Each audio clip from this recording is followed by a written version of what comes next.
यदि भाभी से कोई बड़ा ऊंचा रिश्ता दे दिया जाए तो लक्ष्मण जी ने कहा हाँ हाँ बताइए ना। लक्ष्मण जी से कहा जानकी जी ने मैं आज से आपकी माँ और आप मेरे बेटा।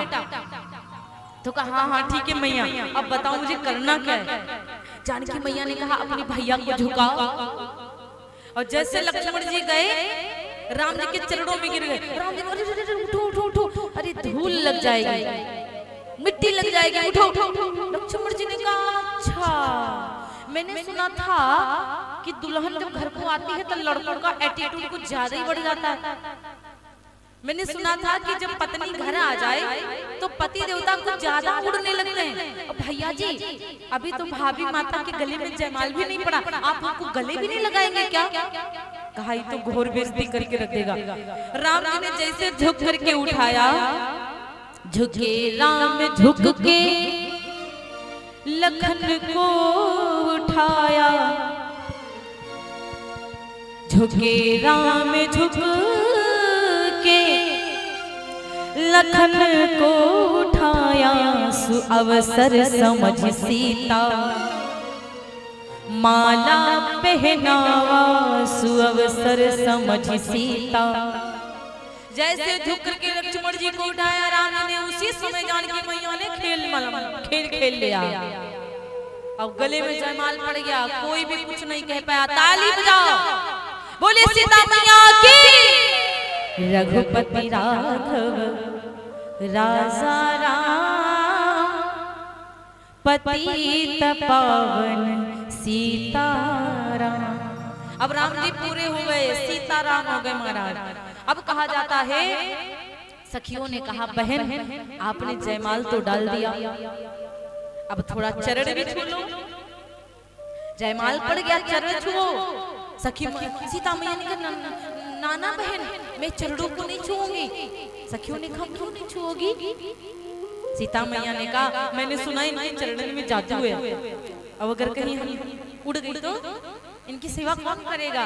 कि एका बात बगी यम सुनी पाई, एका बात बगी यम सुनी पाई।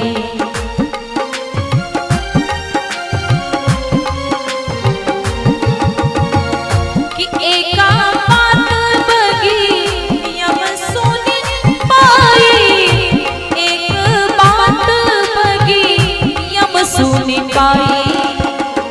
छुअत सिला भई नारी सुहाई, छुअत सिला भई नारी सुहाई।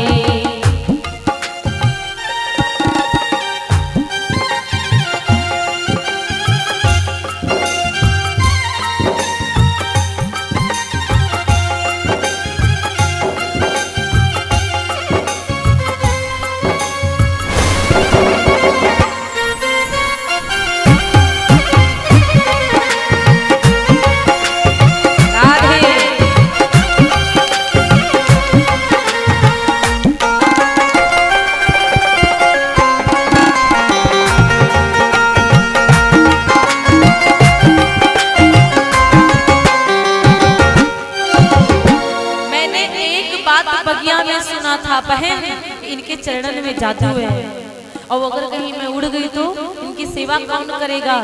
कि सेवा करना पिया की नाए पई हो, कि छुअताई चरण स्वर्ग उड़ जई हो, छुअताई चरण स्वर्ग उड़, छुअताई चरण स्वर्ग उड़ जई हो। सेवा करन पिया की नाए पई हो, सेवा करन पिया की नाए पई हो।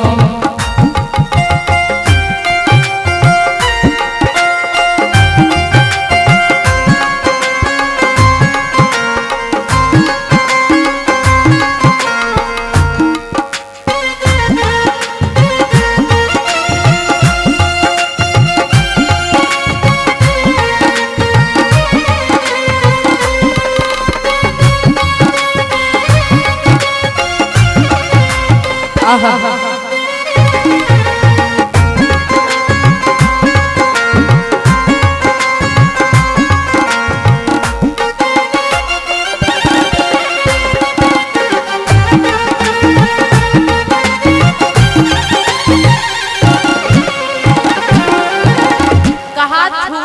चरण स्वर्ग उड़ जइयो और सेवा कारण पिया की नाय पइयो, इसलिए मैं चरण नहीं छूंगी। सखियों ने कहा महारानी जयमाल तो डलवा लिया,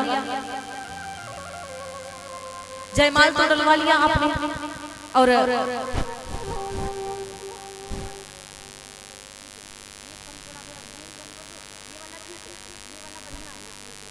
तो महाराज कहा कि जयमाला तो डाल दिया, चरण को छुएगा बदनामी हो जाएगी तो नहीं नहीं नहीं नहीं नहीं, चरण को छूऊंगी तो कहीं उड़ गई तो। सखियों ने कहा बहन हाथ हाथ ना छुओ तो आंचल से छू, आंचल से छू सकती हो ना। और जैसे ही आंचल को बढ़ाया, आंचल से छुआ। अच्छा एक बात आप लोग बताएंगे, ये जो ये आंचल सब साड़ी पहनती सबको पता है ना, इसको आंचल कहते हैं। इससे कितने काम करती हो, इस आंचल से कितने काम बनाती हो आप लोग बताओ, बताइए। इस आंचल से मक्खियां हाँकती हो, ऐसे ऐसे करती हो? हाँ पक्का ही लोग करती हैं। मेहमान आते होंगे और कहीं दामाद जी आगे बैठे और कहीं पंखा नहीं मिला तो मैया लोग ऐसे ऐसे दामाद जी के समक्ष करती होंगी, करती हो क्या? हाँ ये देखो कहती करते हैं। अच्छा एक बात बताओ, अब बच्चे की गिरीश तो नहीं पूछती हो यहाँ चल से, हैं बताओ, ये यहाँ चलते कहीं गिरीश तो नहीं पूछती हो अपने बच्चों की? नहीं ना, रुमाल रखती हो तो बढ़िया, लेकिन होंगी इसमें एक दो मैया पक्का है जो साफ कर दे रही होंगी। और यहाँ चल से शरबत तो नहीं छान देती हो दादा, तब तो बहुत ही गड़बड़ हो जाएगा। इसलिए निवेदन है ये सब ना करियो आप लोग। हाँ वैसे आप लोग बड़ी प्यारी हैं, लेकिन पहले जमाने में ये सब जल्दबाजी में ज्यादा करते थे। छन्नी नहीं मिली उसी से छान दिए, उसी से गिरीशों पोछे, उसी से शरबत उठाए। भगवान राम राम राम बोले व्यास भगवान की। तो महाराज कहते हैं मैया ने आंचल, वो तो मैं मजाक कर रही थी हंसाने के लिए, लेकिन मैया ने चरणों को आंचल से स्पर्श किया। फिर भैया एकदम से धुआंधार आफत होने लगी, बहुत बादल टकराने लगे, और जब बादल टकराने लगे तो सब व्याकुल होने लगे। आखिर ये क्या होने लगा? अभी तक के तो सब बढ़िया था, आखिर अचानक से क्या होने लगा? देखा परशुराम चले आ रहा। कौन तोड़ा है धनुआ को? जिसने तोड़ा होगा उसकी खोज मिटा दूंगा। हे जनक तुम सच सच बता, बताओ वरना तुम्हारी धरती को उलट पलट कर दूंगा। जनक जी ने कहा महाराज क्षमा करिएगा, धनुष तो टूट गया है, जानकी का विवाह भी होने वाला, जयमाला पड़ गया है। अब भैया कहने लगे तो बताओ किसने तोड़ा धनुष को? क्यों धनुष को किसने तोड़ा? सारे राजा आज की तरफ शांत बैठे हैं, बिल्लू की तरफ छुपने लगे सारे राजा। और जैसे परशुराम जी रास्ते से निकले, जिसके सामने से अपने आप ही हाथ जोड़ता है, अपना नाम बताता है, अपने बाप का नाम बताता है कि हमको मत मारना। कुछ पापी बड़े प्रसन्न हो गए, अब तो परशुराम जी से नष्ट कर देंगे। तब तक लक्ष्मण जी उठ कर आए, बाबा जी को प्रणाम किया। बाबा जी प्रणाम, इतना काहे हमारी गुस्सा करे जा रहे हैं आप? अरे धनुआ था, घिसा पीट टूट गया, अरे इसमें कौन लाल लगे हैं, दूसरा बनवा दूंगा। और जैसे परशुराम ने इतना सुना, परशुराम ने कहा बहुत बोलता है तू, देख रहा है मेरा ये खर्चा 21 बार क्षत्रियों को मैंने मारा है, ज्यादा बोलेगा तो तेरी गर्दन को उड़ा दूंगा। लक्ष्मण जी ने कहा छुई मुई की फिरमा नहीं है जो छुए तो मुरझाए जावे, मारना है तो मारो, सोचो ना। विश्वामित्र इसको समझाओ, ये बहुत बोलता है। लक्ष्मण जी कहते बाबा आप काहे के लिए इतना परेशान हो रहे हो, हम दूसरा धनुआ बनवा देंगे ना। विश्वामित्र जी कहते बच्चा है तो बच्चा रहे, बूढ़ों के मुख मत लग। लक्ष्मण जी ने कहा हम तो बच्चा है, आप तो बुढ़ाई हो, आप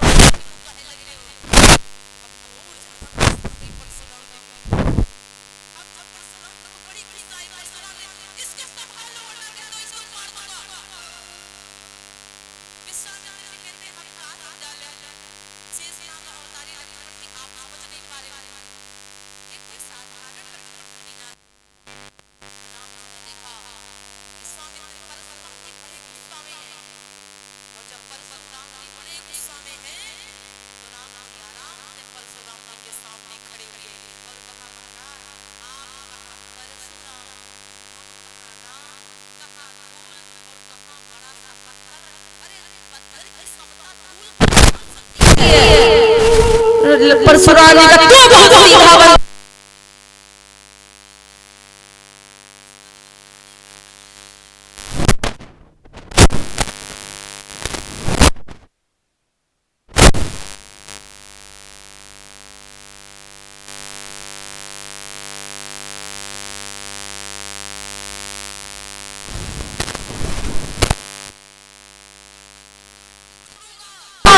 राम जी ने कहा आप नाराज मत होइए। परशुराम जी जितना ही गुस्सा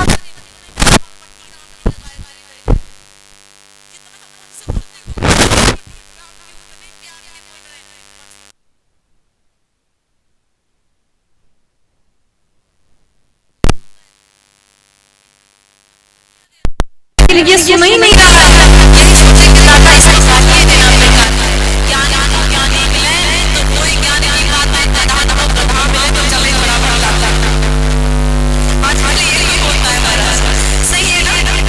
ज्ञान मिले तो ज्ञान की बात करेगा, इसलिए मूर्खों के मुंह नहीं लगना चाहिए।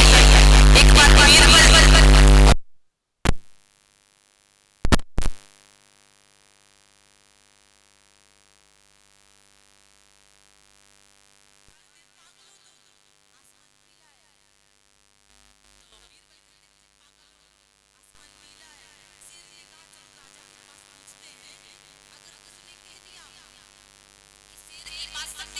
तो तुम्हारी गर्दन कटवा दूंगा, क्योंकि मैं कहता हूँ आसमान पीला है और तू कहता आसमान नीला है। तो अगर तेरी बात उन्होंने कह दिया राजा ने की सकती है तो मेरी गर्दन कटवा देना। अब बीरबल शेर राजा के पास पहुंचे, राजा से कहने लगे महाराज मेरे प्रश्न का उत्तर दे दो। बोले क्या उत्तर है? कहने लगे ये शेर कहता एक बात बताओ आसमान किस कलर का है? राजा ने कहा नीला नीला। बीरबल ने कहा देखो देखो गलती आ गई तुम्हारी, राजा इसकी गर्दन को काट दीजिए, क्योंकि ये मेरी बात नहीं मान रहा था। ये कह रहा था आसमान पीला है और मैं कह रहा था नीला है। देखो मेरी बात सच निकली। राजा ने कहा उस शेर से पहले मारने से, उस शेर को मारने से पहले तेरी गर्दन काट दूंगा। अरे वो तो भगवा रहबे करे, अरे वो तो मूर्ख रहबे करे, अरे उसको तो पता ही नहीं है आसमान नीला है कि पीला, लेकिन तुमको पहले मार दूंगा। तुमको तो पता था ना कि आसमान नीला। इतनी बड़ी बात को यहाँ तक के काहे लेके आए? अरे तुम काहे भगवा के मुंह लगे थे?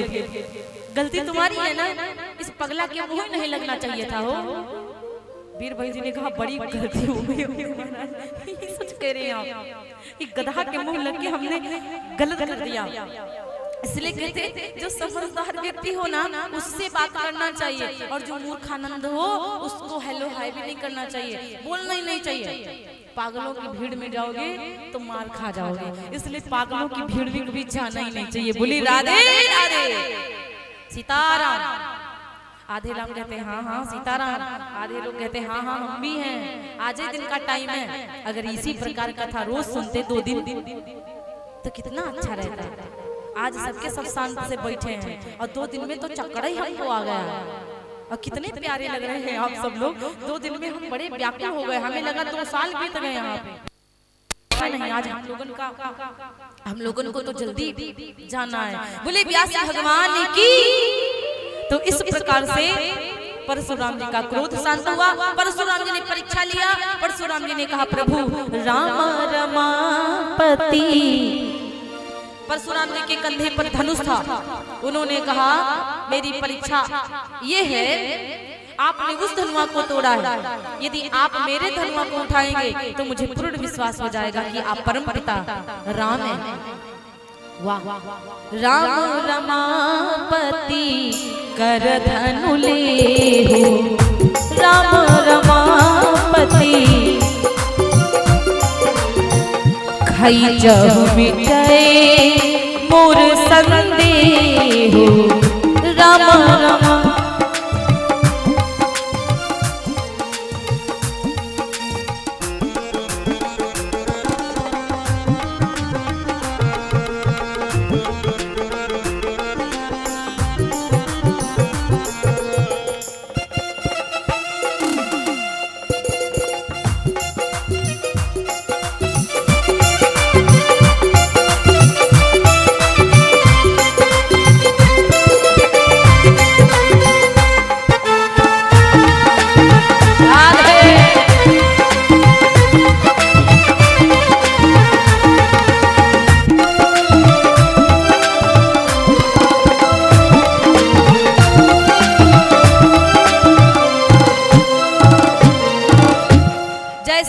राम रमापति कर धनु लेहु खैचहु मिटाए मोर संदेहु।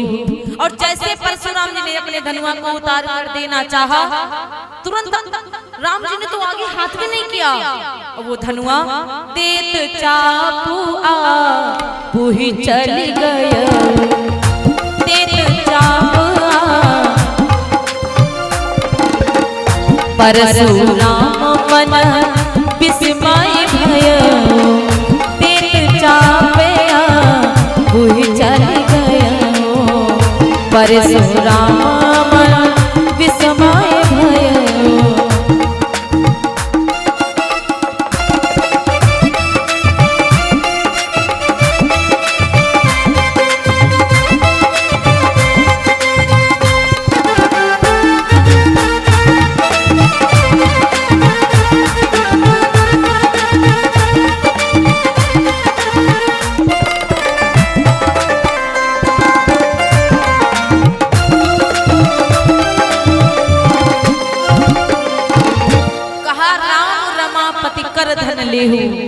और खैचहु मिटे मोर संदेहु। और जैसे अपना धनुष परशुराम जी देना चाहे, अपने आप ही वो धनुष उनके हाथ में चला। परशुराम जी समझ गए कि ये साक्षात नारायण है, साक्षात नारायण का अवतार है। फिर राम जी जानकी जी का जयमाल हुआ, फूलों की माला कहाँ है भाई? कमेटी वाले भैया लोग कहाँ हैं? जानकी राम लक्ष्मण जी के लिए फूलों की माला चाहिए। बोले व्यास भगवान की जय। तो महाराज अब इस प्रकार से पाती को लिखा गया और जनकपुर से राजा दशरथ के यहाँ अयोध्या को भेजा गया। और अयोध्या जी से तब जाकर के बारात आती है। और जब बारात आती है तो सभी लोग मगन हैं, सभी लोग बड़ी प्रसन्न हैं। कहते हैं आइए बाराती कि बाजे बधाई जनक के द्वार, आए बाराती अपरंपार, आए हैं खुद भगवान दुल्हा जी बन आए हैं। देख के चंदा भी शर्माए हैं, भगवान दुल्हा जी बन आए हैं। देख के चंदा भी शर्माए।